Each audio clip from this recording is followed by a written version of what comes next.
Christiane Caraud et Romain Salcroix se préparent.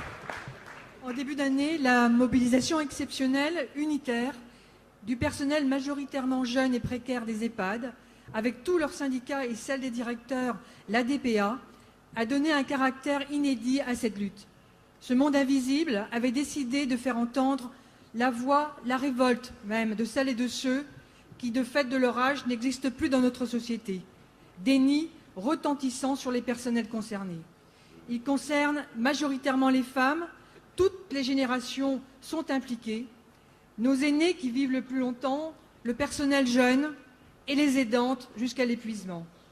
Au-delà des revendications sur les moyens humains, financiers absolument indispensables à mettre en œuvre en urgence pour permettre la dignité et le respect de nos parents et grands-parents, se posent les questions du pourquoi et comment cette situation a-t-elle pu aboutir à exclure arbitrairement cette partie âgée de la population.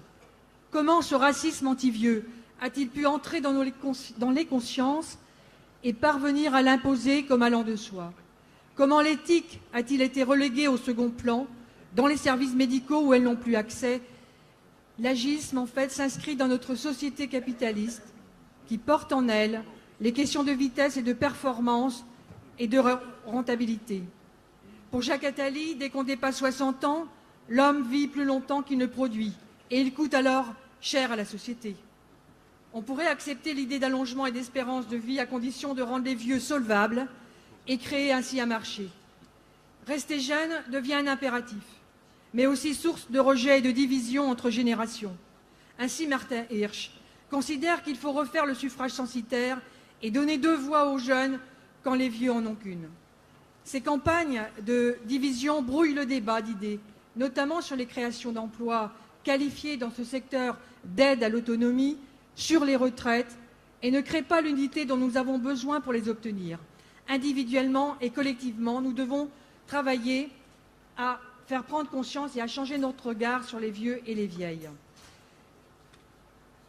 Il nous faut appréhender ce qui motive notre société à décréter ce type de pensée, parce qu'elle va conditionner la mobilisation indispensable. Si nous sommes convaincus que les moyens existent, et c'est ce qui distingue le Parti communiste français des autres forces politiques, si nous sommes déterminés à construire une société fraternelle où chaque être humain pourra vivre à égalité, sera respecté avec ses différences, source de richesse pour toute la société, engageons dès à présent avec tous et tous une bataille organisée de haut niveau au plan national, avec la campagne nationale du parti sur les mesures d'urgence pour les EHPAD.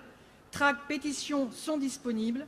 C'est ce que nous avons commencé en Bretagne dans notre 4 fédérations. Merci Christiane.